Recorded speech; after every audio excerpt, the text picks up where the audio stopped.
November 10th, and tomorrow's date being Veterans Day. November 11th, known as Veterans Day. I'm going to give you a quick Scoutmaster's closing, like they do in Boy Scouts. Then I'm going to give you a homework assignment. Oh. Wait until you hear the homework assignment before you comment. Back in 1918, I'm not even that old. Back in 1918, they ended what they thought was the worst war ever. They didn't have a name for it except for the Great War or the War to End All Wars.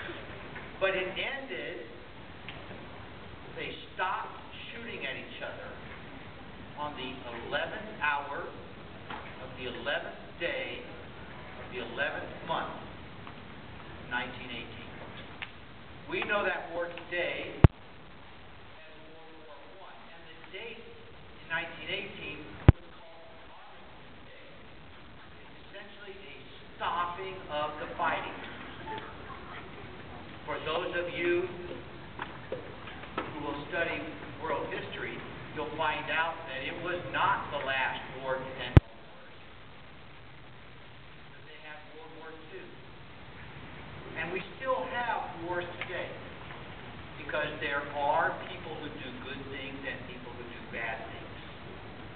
And the people who are good must stop those who are doing bad, for there to be freedom in this world. The people to stop the bad people. We have a uniform for them.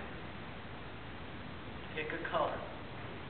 Army, Navy, Air Force, Marines, but they're all veterans. And so instead of thinking about the 11th hour of the 11th day of the 11th month, when we tried to put an end to the fighting, we use that date in memory of all those who fight to protect our freedom, so that you can come here to Scouts and to school and to any house of worship and anything you would like to say.